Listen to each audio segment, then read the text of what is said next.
Salam alaikum wa rahmatullah et bienvenue dans cette nouvelle vidéo où l'on va traiter la correction d'exercice numéro 3 du deuxième chapitre, Généralité sur les fonctions. L'exercice dit: on considère les deux fonctions numériques f et g définies sur R par f de x égale x au carré plus 2x moins 3 et g de x égale moins 2x moins 6. Cf et Cg sont respectivement leurs courbes représentatives dans un repère orthonormé OIG. La première question, dresser le tableau de variation des fonctions f et g. La deuxième question, montrer que les courbes représentatives CF et CG se coupent en deux points à déterminer leurs coordonnées. La troisième question, tracer les deux courbes représentatives CF et CG. La quatrième question, en déduire les positions relatives des courbes CF et CG. La dernière question, trouver les résultats de la question précédente algébriquement. Pour la première question, dressons les tableaux de variation des fonctions f et g. On a f de x égale x au carré plus 2x moins 3, en posant a égale à 1, le nombre multiplié par x au carré, et b égale à 2, le nombre multiplié par x. Donc, moins b sur double a égale moins 2 sur 2 fois 1, c'est-à-dire moins 2 sur 2 égale à moins 1. Et f de moins b sur double a égale à f de moins 1. Pour calculer l'image de moins 1 par la fonction f, il suffit de remplacer x par moins 1 dans cette expression. Donc on obtient moins 1 tout au carré plus 2 fois moins 1 moins 3. Moins 1 tout au carré vaut 1. 2 fois moins 1 égale à moins 2, puis moins 3. 1 moins 2 moins 3 égale à moins 4. Par suite, le tableau de variation de la fonction f sur R est le suivant.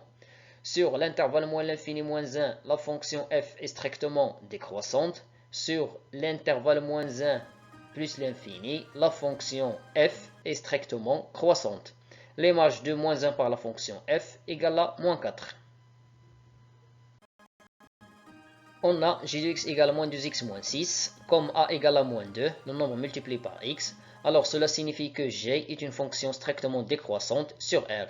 Et voilà le tableau de variation de la fonction g sur R. La deuxième question, montrons que les deux courbes représentatives CF et CG se coupent en deux points à déterminer leurs coordonnées. Soit x un nombre réel, on a f de x égale à g de x équivaut à x au carré plus 2x moins 3 égale moins 2x moins 6. Pour déterminer les coordonnées du point d'intersection des deux courbes CF et CG, il suffit de résoudre l'équation f de x égale à g de x. Les solutions de cette équation sont les abscisses des points d'intersection.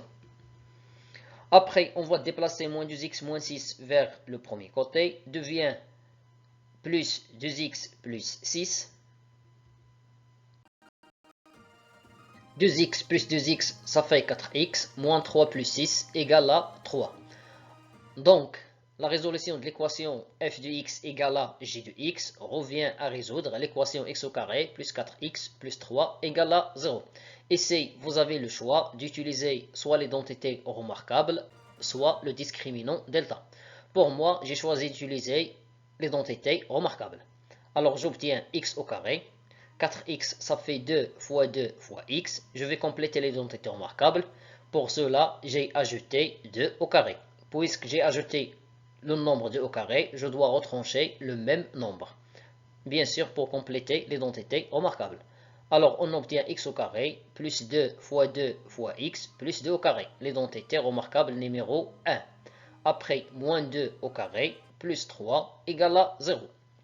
C'est-à-dire x plus 2 tout au carré. Moins 2 au carré, c'est-à-dire moins 4, et après, plus 3. Moins 4 plus 3, ça fait moins 1. Moins 1, c'est moins 1 au carré.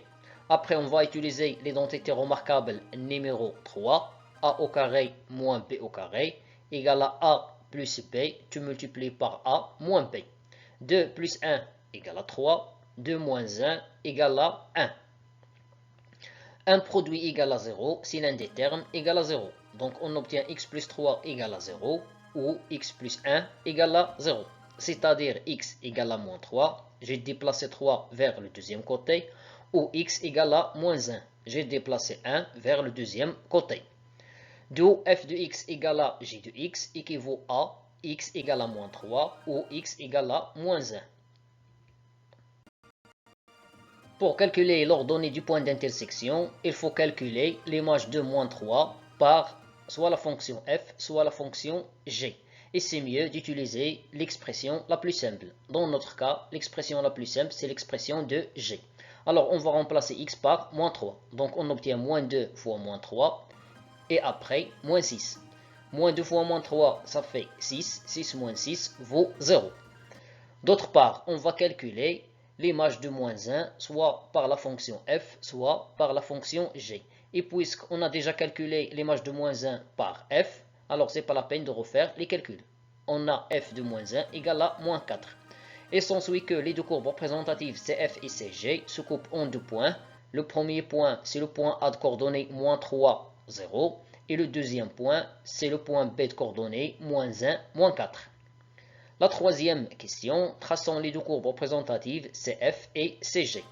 On a la courbe représentative CF est une parabole de sommet oméga de coordonnées moins 1, moins 4 et d'axe de symétrie, la droite d'équation x égale à moins 1. Ainsi, la courbe représentative CG est une droite passant par les deux points A et B, puisque A et B sont les points d'intersection des deux courbes CF et CG.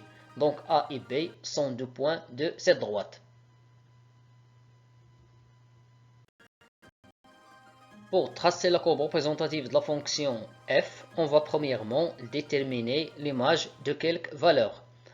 On a, d'après ce qui précède, l'image de moins 1 par la fonction f égale à moins 4, l'image de moins 3 par la fonction f égale à 0. Maintenant, on va déterminer l'image de moins 4. On sait que f de x égale x au carré plus 2x moins 3. Cela signifie que f de moins 4 égale moins 4 tout au carré plus 2 fois moins 4, moins 3. Moins 4 tout au carré, ça fait 16. Plus 2 fois moins 4 vaut moins 8. 16 moins 8 moins 3 égale à 16 moins 11, c'est-à-dire 5. Alors, l'image de moins 4, c'est le nombre 5. On sait que le sommet de la courbe représentative, c'est le point oméga de coordonnées moins 1, moins 4. Le voilà. L'image de moins 3 égale à 0. L'image de moins 4 égale à 5. Et après, on va utiliser la symétrie axiale d'axe cette droite, la droite d'équation x égale à moins 1 pour tracer cette moitié. Pour CG, on sait que CG est une droite qui passe par les deux points moins 1, moins 4, ce point, et moins 3, 0, ce point. Et voilà les deux courbes représentatives CF et CG. La quatrième question, déduisons les positions relatives des courbes représentatives CF et CG. D'après les courbes représentatives CF et CG, on remarque que sur les deux intervalles moins l'infini, moins 3, et moins 1 plus l'infini, moins 1 plus l'infini, la courbe CF, en bleu, se trouve au-dessus de la courbe CG. Sur cet intervalle, CF se trouve au-dessus de CG. Ainsi, sur cet intervalle, CF se trouve au-dessus de CG. Sur l'intervalle moins 3, moins 1, moins 3 jusqu'à moins 1, la courbe CF, en bleu, se trouve au-dessous de la courbe CG. CF au-dessous de CG. La cinquième question, trouvons le résultat de la question précédente algébriquement. Soit x un élément de R, on a f de x moins g de x égale x au carré plus 2x moins 3 moins, entre parenthèses, moins 2x moins 6.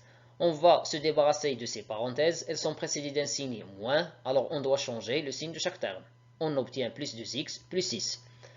2x plus 2x, ça fait 4x, moins 3 plus 6 égale à plus 3. Alors on obtient f de x moins j de x égale x au carré plus 4x plus 3. D'après ce qui précède, cette expression égale à x plus 3 tout multiplié par x plus 1. L'expression f de x moins j de x est un polynôme de second degré admet deux racines différentes, moins 3 et moins 1.